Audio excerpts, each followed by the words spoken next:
Hello, and welcome to a new edition, new episode, new something for In a Fairfield Minute, aka IAFM.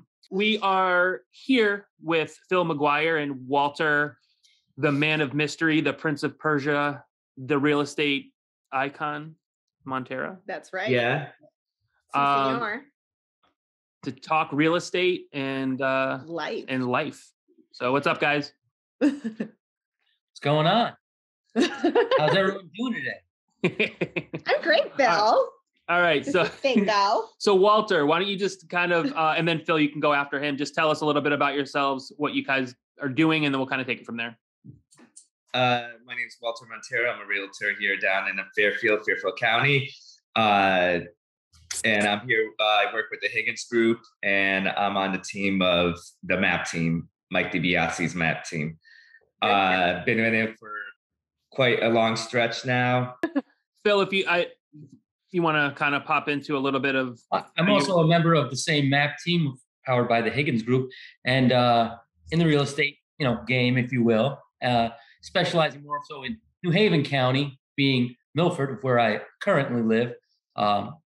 So that's my angle on them. He's brand new. Recruited by the Walt. Is this what happened? I just want to be clear.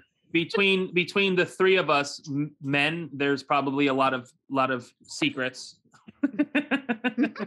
Secrets of which you might have to divulge Which today. might be divulged. So for many of our listeners that probably recognize Walter's face from him advertising in our print magazine as well as some social stuff or whatever. Yes, so, all the time. He's the one with the awesome, fun ads. Yes. Oh, nice graphic art. I always love it because your ideas are so out of the box, and so it makes it interesting every month.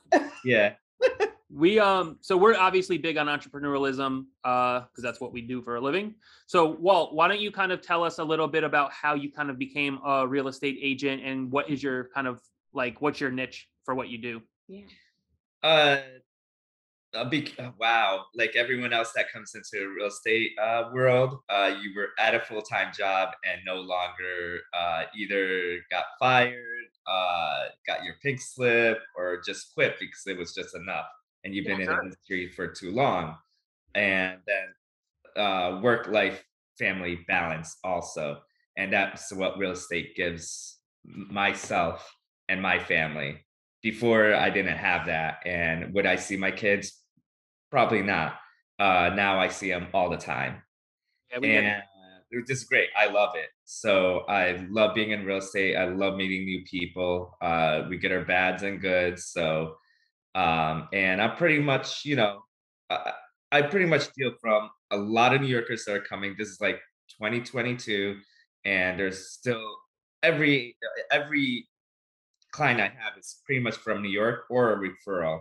Really? Sure. Yeah. Well, you really felt that influx, when things started shifting and people started kind of moving around. Oh yeah, it was nonstop.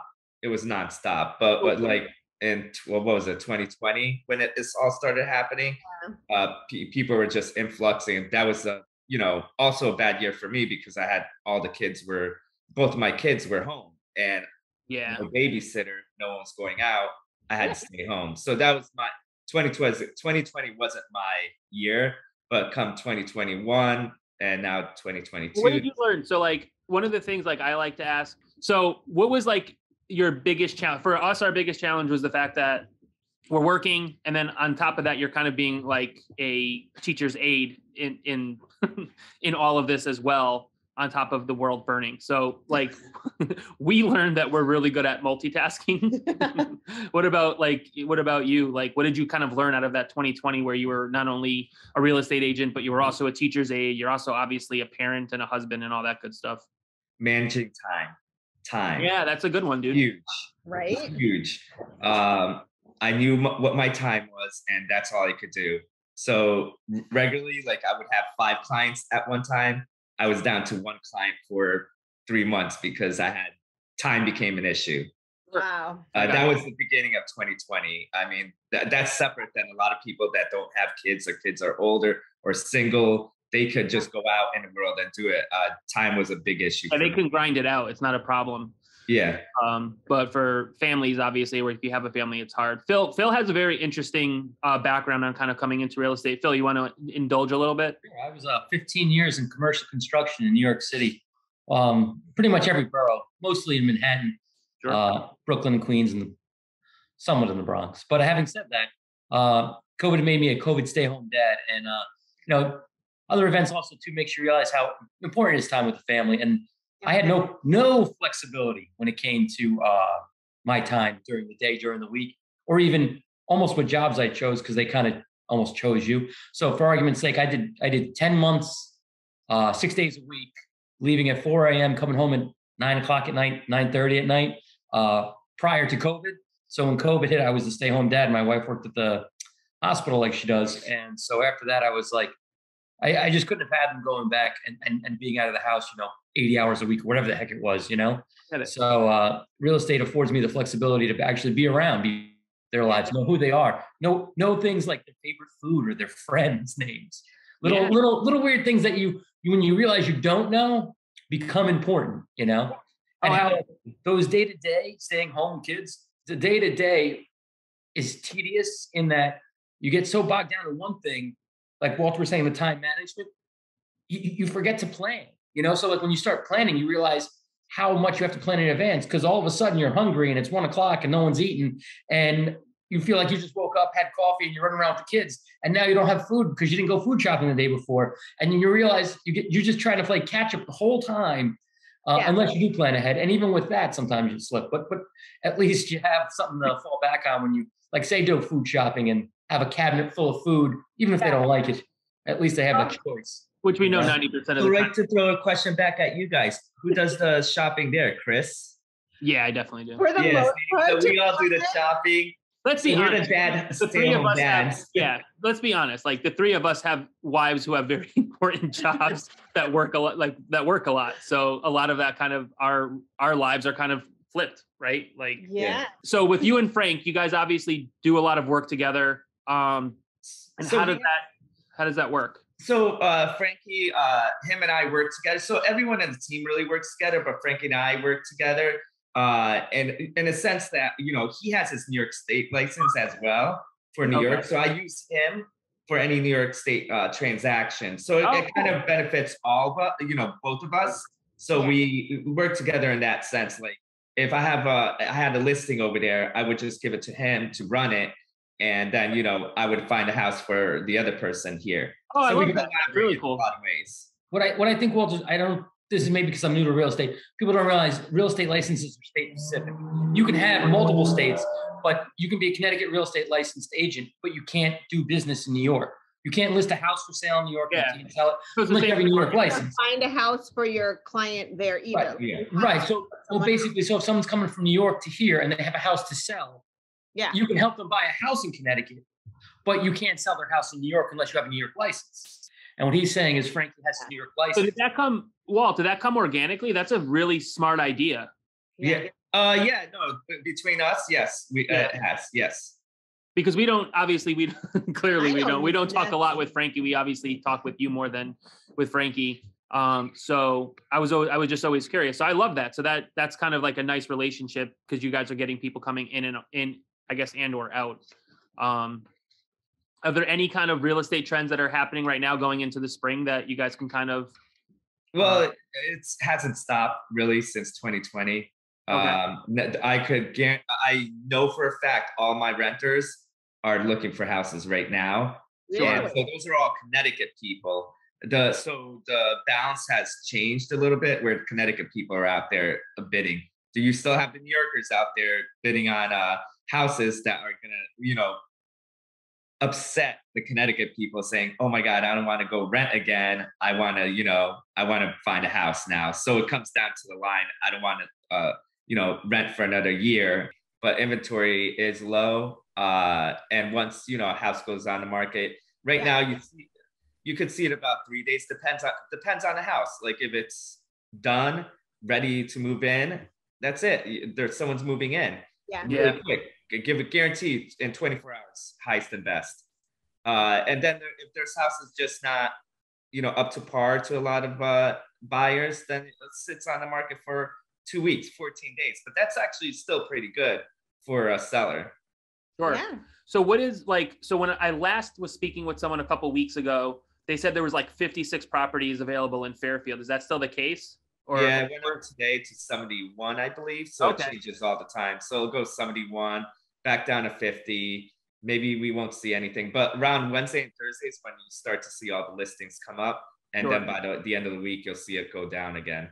and So then, go ahead. do you find that, because we all know like these apartment buildings that are like popping up everywhere around here, do you find that people are actually like moving in there because they want to live an apartment city type life, or are these like, oh, I'll take this in between buying a home, the goal is really the home? So in that case, I could tell you, like, I've known a couple people that sold their houses and that's where they went because that's what they wanted to do, but only for a year. So they lease it. All these apartment buildings, like the ones they built down in by the train station Metro, they all, they're leases. They're all leases. So people go in there, they want to lease, they want to get out of the city, and they're just waiting for the right house they want to purchase here. Those are leased on their own, right? Like What's Metro, like they have their own leasing department. Like, yes. Are you guys involved in that? If you found like No, they have their own leasing stuff, but we don't take care of it.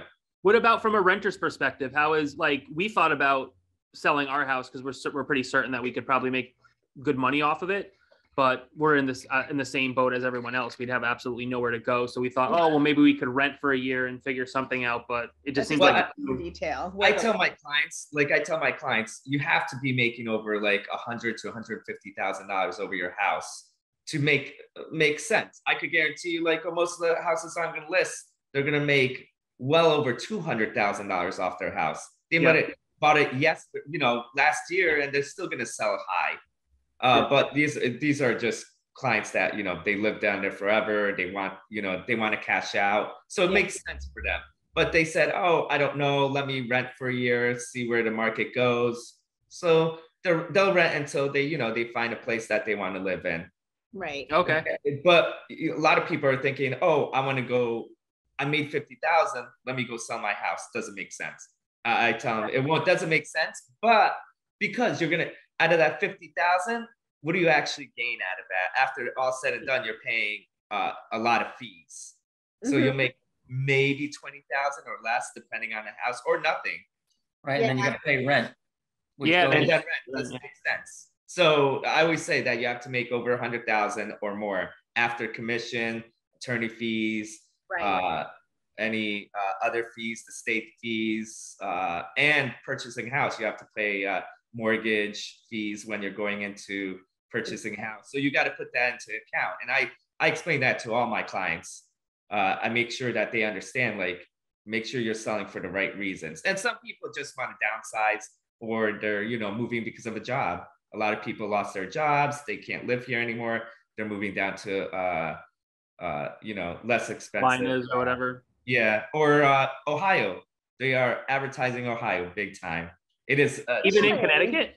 What? Like New York, Connecticut. Wow. It's just, you could buy, if you have a cake here and it's sold for, let's just say 6 or 7, depending on where you are, a mil, depending where you are, you can move to Ohio and get triple the size house there. Yeah. If you could get like a 5-bedroom, 4.5 bathrooms. Wild. Like 3,000 square feet for like around 600,000. But the problem with that is that you're in Ohio. Yeah, but they still pay well though over there. I like Ohio.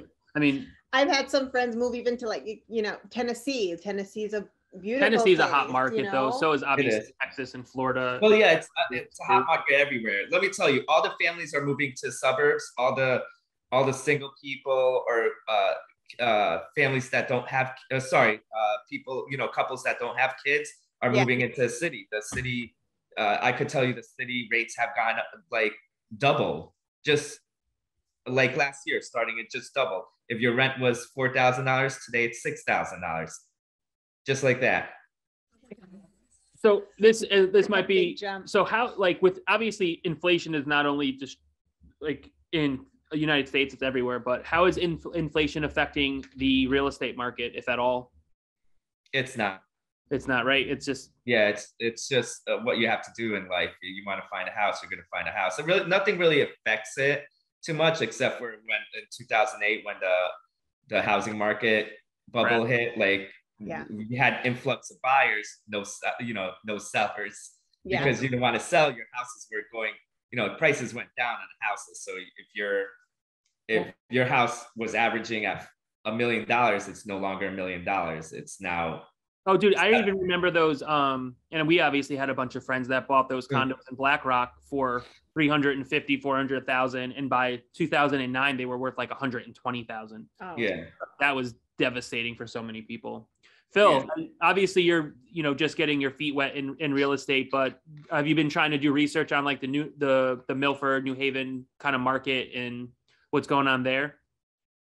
Oh, I mean, it's just more of the same. Like Walter's saying, there's a lot of movement, a lot of people looking for things, and for a lot of different reasons. But for the most part, I think right now you guys were talking about the future. I think there's a lot of speculation as to the interest rates and how that's going to affect people's willingness to buy, because that'll play a large role. Because right now the interest rates, I think they're slightly moved up, but they're still, I mean, dirt cheap. In like historical terms, it's unheard of.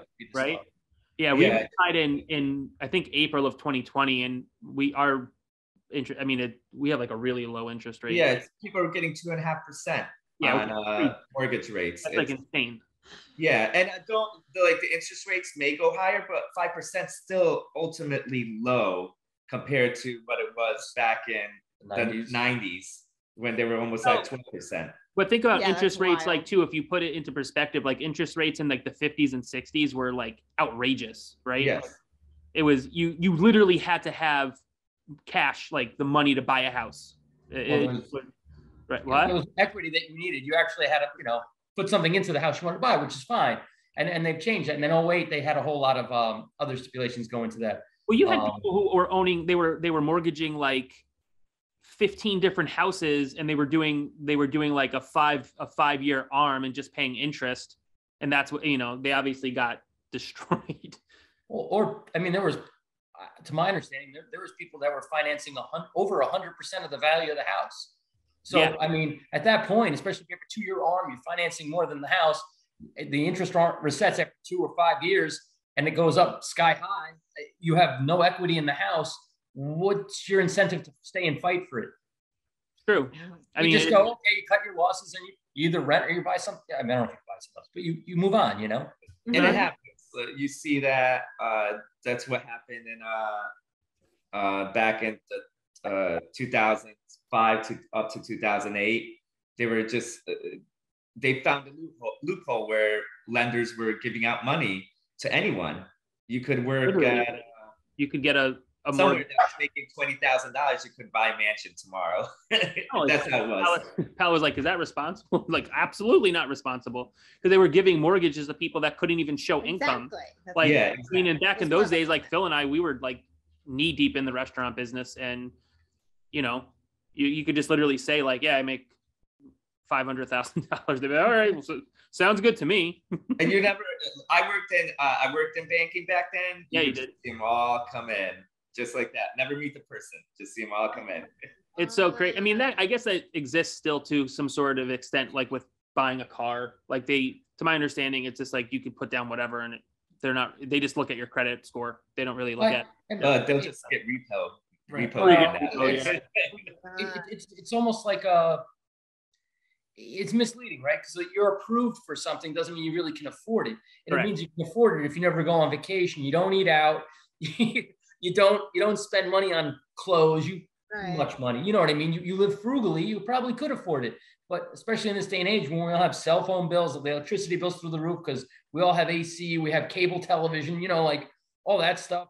The cost of cars relative to like, say, minimum wage has gotten way up. And kids. They cost a lot. Totally.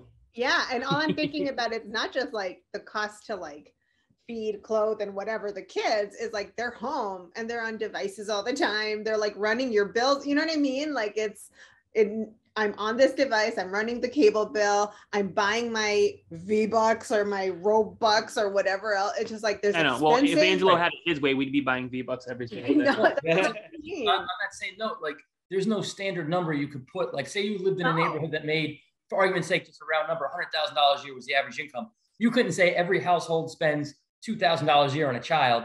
One house might spend $1,000. A lot more might spend 5, 10. You know what I mean? Like everybody's different in that personal expense. Maybe in middle America that might exist, but like in Fairfield County or even on the West Coast, like we live in a bubble. So I feel like it's, you know, the contrast to like socioeconomics is like crazy, right? Connecticut's unique like that because you could have one affluent town and then the town or city next to that is maybe not as affluent. So you know, it's still cheaper to live in Connecticut than in New York. Barely though, right? No, not really. The taxes over there are double what we pay here. Really? Yeah, I guess I that's didn't know relative, that. right? I mean, but Fairfield County, if you went into like deeper into Connecticut, I don't think it's the same as living in Fairfield County. Well, no, Fairfield County. Like- Let me rephrase that. Then I'm just talking about Fairfield County. Yeah, sure. New Haven Right. County, Litchfield County. Exactly. Like Mhm. absolutely. Yeah. Because there's certain parts of Connecticut that are like, you know, they're still, you know, I think they get more affected by the economy more than, Yeah, they're more rural. They're like, they're just rural. You know, it's just different lifestyle over there. Well, and I'll ask you this too, Phil, because you've always had an entrepreneurial spirit, but what's your favorite part about being an entrepreneur, Walt? Time. I get to Time. run my own time. I Scheduling. definitely, Just scheduling. I love it. Just meeting new people. It's always about meeting new people. And I've met a lot of.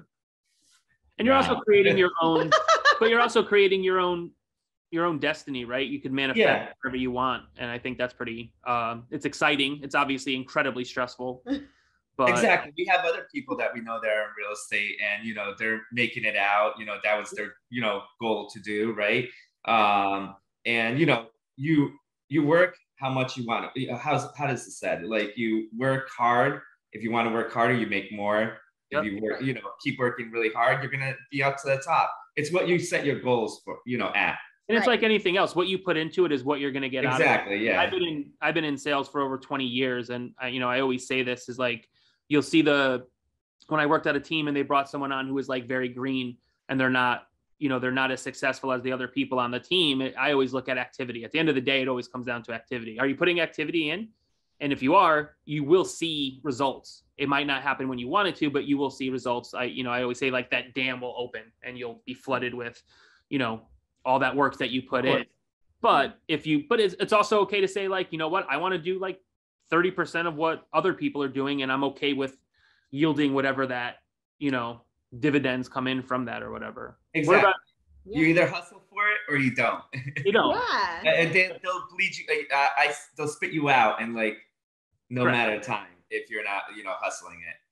Right. and it's always like that saying too. I feel like they're like, yeah, I became an entrepreneur, so I don't have to work 40 hours a week, but now I work 80. Yeah. Like, you know, you're kind of always working and you're kind of always logged in. But you have to enjoy it too. You have to enjoy Yeah. it. If you don't enjoy it, then why you're not going to succeed? You're going to be spit out like in 3 months, 6 months. Yeah. There's a lot of realtors. I'm going to tell you, there are a lot of realtors came in during the pandemic. They just don't know how to retain the clients. I don't think they've been mentored the correct way, that they're just going to not succeed, you know, onto the next year or so.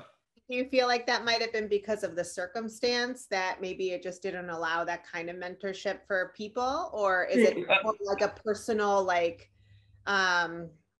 maybe like their determination or, you know, whatever, like, again, what you're saying, putting in the work, putting in the time and trying to. I think it was, I don't know how many realtors came in. I don't know the numbers, but I feel like some may have come in, and a good handful, well, I think more than that, but anyways, that just came in because it was easy money. Buyers were just coming in and they just want to buy this house. Bam, I want to see 123 Jones Street. I'm like, okay, go see it. Bam, they want to put an offer on the house.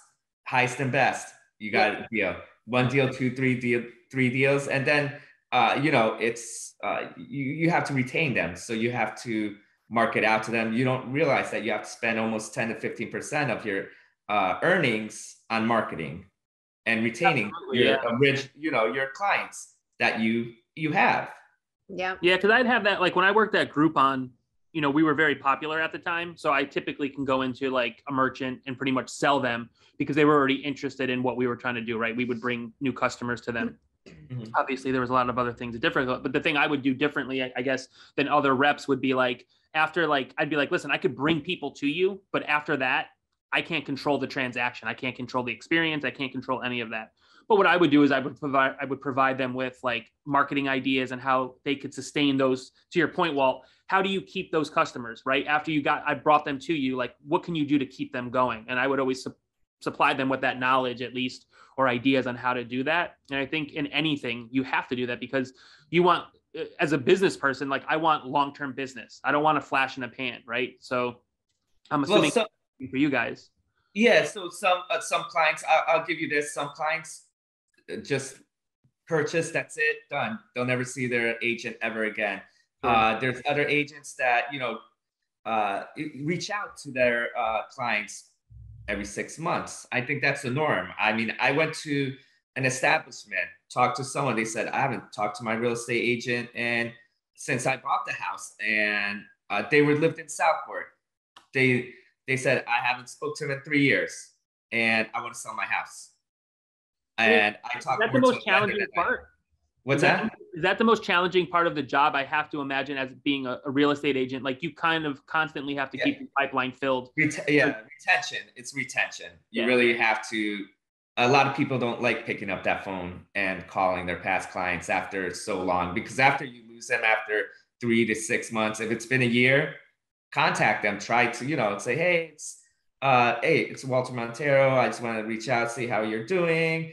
See if anything's changed with you, and move, And there's a lot of value in that too. I think give you a call like in 6 months just to see how you're doing, or just invite them out. Like I love to hold events. I mean, everyone knows I just like love to hold events. I during the pandemic got into it, but I love to like throw out like little happy hours here and there. The Taste of Fairfield's not around, but hopefully it is this year. I'll give out a couple of tickets to the Taste of Fairfield. Yeah. Depending on where it is, they have Taste of Westport, Greenwich, everything else. Right. I'll purchase tickets to wherever they live, and I'll say, hey, I just want to give you this. This is thank you for helping out. A lot of people give gifts at the end of a transaction. I like to give a little bit more, give a smaller gift, and then give more, throughout the year. Yeah, I give little, like around the holidays, I might send something out depending on the year, how it was. I'll give out like little things that remind them of me, but useful gifts that they're going to use, throughout the years. And they'll think of you while they're using it. Right. Yeah. Oh, cool. I never really thought about that.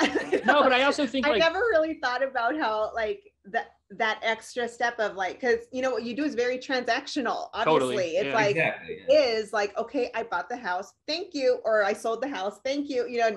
There's that interaction. It's a great experience, but then you kind of move on, and then your job is to get creative on how to stay top of mind. And I never really thought about all that, thought process and effort that you put into that. That's really cool. I think genuine gratitude goes a really long way.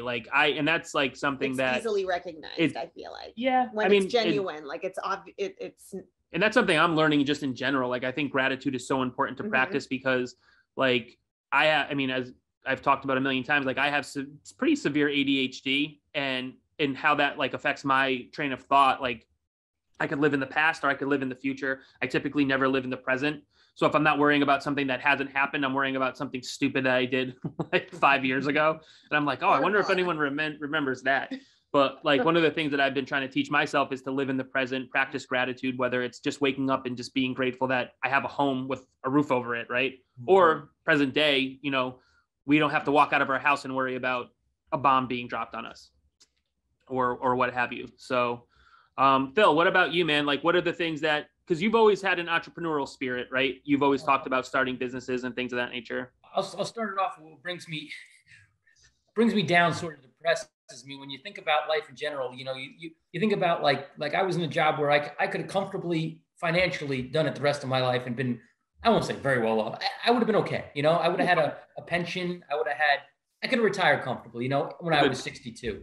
Having said that, I don't know. I don't like seeing the whole path. I don't like seeing the next 15 years as being wake up, go to work, come home on the weekends, do your thing on the weekend, Monday morning, go to work, to where it's something that you don't really care for. So I like the whole idea of the unknown. So like, I know no one can really script the future, but like it's really unknown when you're not locked into a specific job in terms of industry. So like there's a lot of different avenues you can go down in real estate, or at least explore. So you might be selling houses for a bunch of years. Maybe you'll delve into the commercial side. Maybe you'll go into rentals. Maybe do some property management. Maybe you do a little bit of something. You figure out what you want to do. Maybe you want to take it to an extreme. Maybe you just want to dial it back and spend more time at home. I mean, there's so many different variables you can control as opposed to just leaving the house and coming home, leaving the house early, coming home late.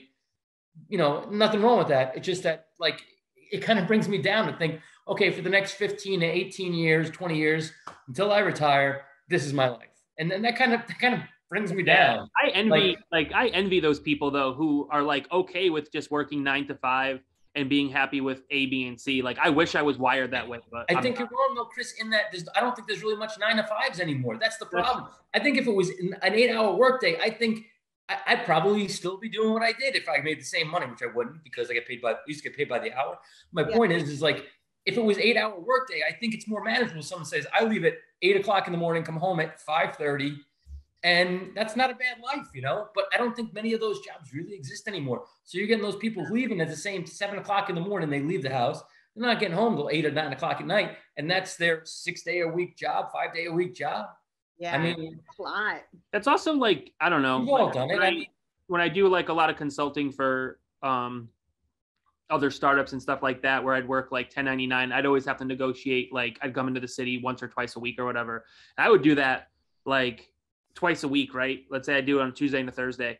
And I would be like just emotionally drained by the time I'd get back into Connecticut from the city, because it's just like a long commute, everything about it. And I wasn't making like, you know, stockbroker money, obviously, you know, like it's not there, the juice doesn't weigh out the cause in that regard. I mean, I guess if you're making like a ton of money and, you know, yeah, whatever. But Chris, that's when the time becomes, you know, manageable. Like you could say, oh, instead of leaving when everyone else is leaving, I work a little harder and leave at 6. Yeah. Where the commute time would be 100% different. Yeah, you could. I mean, I don't think expresses exist on Metro North anymore. Because not right now. Everything's like an hour and a half. And they jacked up the rate. They put it back into peak hour, so everyone's peak with no expresses. Oh, that's dude, that's brutal, man. They just started in March. Yeah, I couldn't even like. I forget what you won out of Fairfield was like 702, which was the express that I would always jump on. Yeah, and there was like a 505 or something that if you caught out of Manhattan, it got you back into Fairfield. I think they will change the time. I think their excuse is like they don't have a lot of conductors yet. That's a lie. Well, I it is a lie because we know someone that's in that. Yeah, it's not a lie. It's just they don't want to pay people. Yeah. There's a lot of people going back on that train. They're getting frustrated. All these trains are full. Standing room. My wife comes back from New York and she says, I can't, you know, I'm on the train and it's standing room only. You're paying this ticket and you're like, I used to not stand. And you're on the train for 90 minutes, like to boot. Exactly. You know what I mean? Yeah, they're long trains. She used to be on a train for 45 minutes or, you know, up to like an hour or 5. Yeah, absolutely. No, I get that. That's rough. That is. And that's why a lot of people are moving here is because they heard about Metro North. That's so much better than the LIRR. It's better than a Hudson because, you know, we have multiple tracks and they used to have express running through. So you could take so many, you know, the expresses started at 6 a.m. all the way to 8 something. Right. And you know, they ran to city. You could get there in an hour. First stop is Stanford, depending on where you were. First, you get a Fairfield, it would go express all the way down to Stanford, then Grand Central. Yeah. Now it's like you're stopping. Now it's like you said, an hour and 40 minutes. Yeah, and I don't even want to be in the car for an hour, let alone a train for an hour. Oh my God, and the roads are terrible now.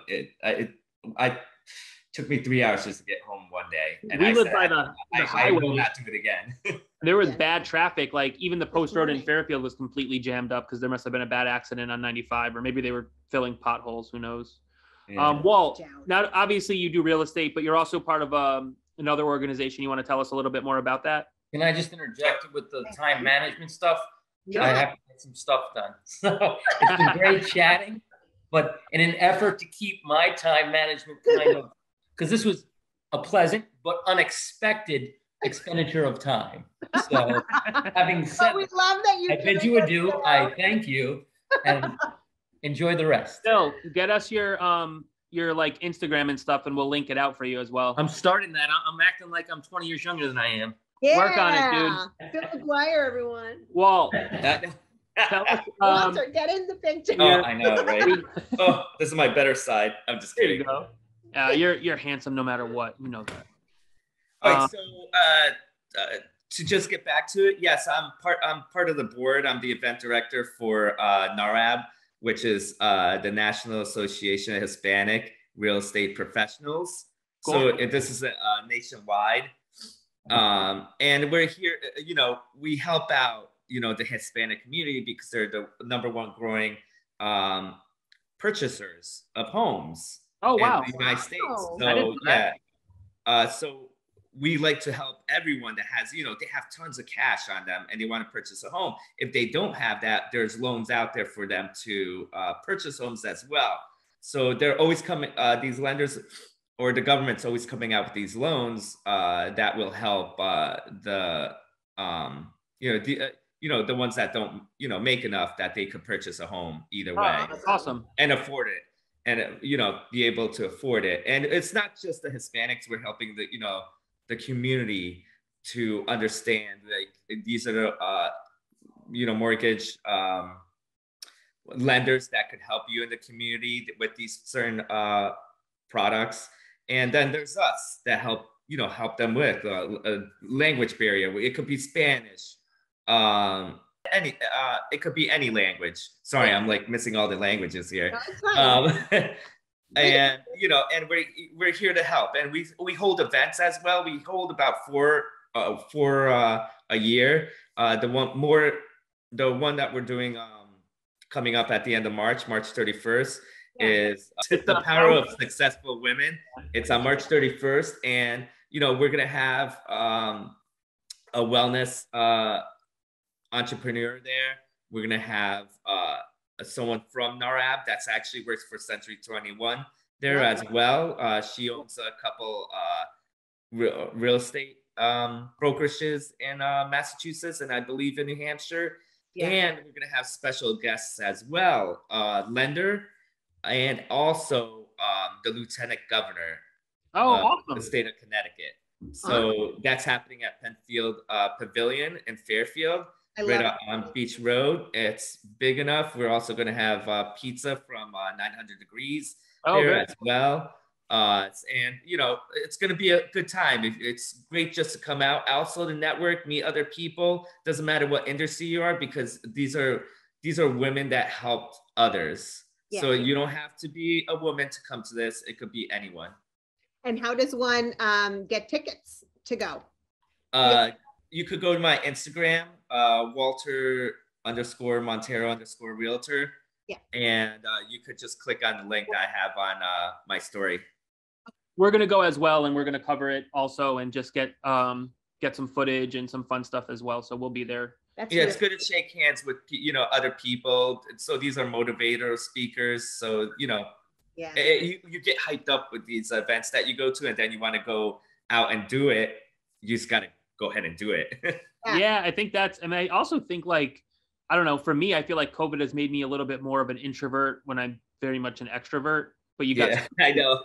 home and and doing everything from your computer. You're like, but I don't know. I think there's a lot of value, obviously, in going and just meeting people and hanging out, and human connection is just huge, which we obviously lost over the last 2 years. Yeah. And we're having a huge event next week. It's down in DC. It's a political housing and political event.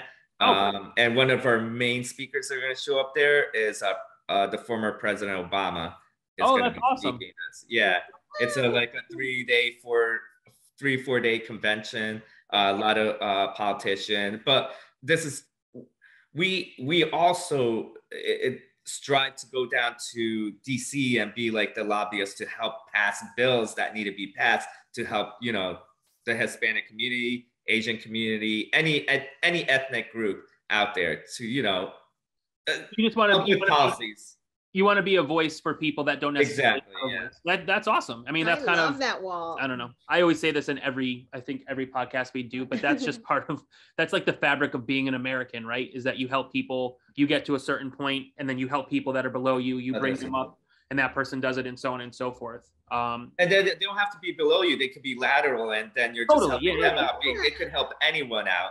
I mean below more from a sense of like helping someone, you know. Up, not, you know. That they don't know. They're afraid to go. They said we can't purchase a house because we don't have make enough. But technically, yes, you can purchase a house, but you can't pay. You know, you can't purchase that home. You can purchase this home, and you could have that loan for this home. Right. Oh wow! I had no idea you were so involved, like to that level, and like have branched out so much. That's really cool. Yeah. Awesome. Oh, that's something else I love helping. I help out the Catholic school, Assumption Catholic School. Yep. And we're doing another event there come April 30th as well. It's to just support the school. Oh, very cool. Fabulous. And Assumption, that's on Brooklawn, right? Yeah, right on Strathfield Road. On Strathfield Road, rather, yeah. Yeah, Our Lady of Assumption, but the school's separate. So this is just to help, like with enrollment, because they do a lot of, you know, they give a lot of, what's that called? Tuition reimbursements to a lot of students that go there. Oh, that's awesome. And it's just to, you know, heat the place too. So we're doing a silent auction that day as well. Oh, all right, wonderful. cool. Let us know. We'll have that as well. That's what I do. I try to help the community out as much as I can. No, that's wonderful. For that silent auction, are you looking for contributors or anything like that? If people are watching this and want to like. Oh yeah. So please contact me and let me know like restaurants, gift certificates, looking for just small donations because we're going to do the silent auction. And it's all going to the school anyway. It's no one else is getting it. It's 100% going to the school.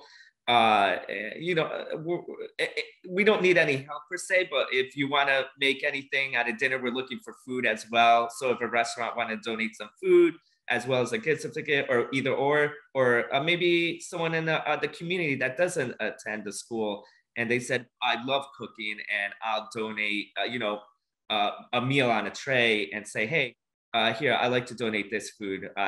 This is my best dish. I want to donate this. That would be great. If you contact me, let me know what you could bring and or donate. Yeah, it'd be great. Support the kids. That's why I look at it. Support the kids. Yeah. Yes, I love that.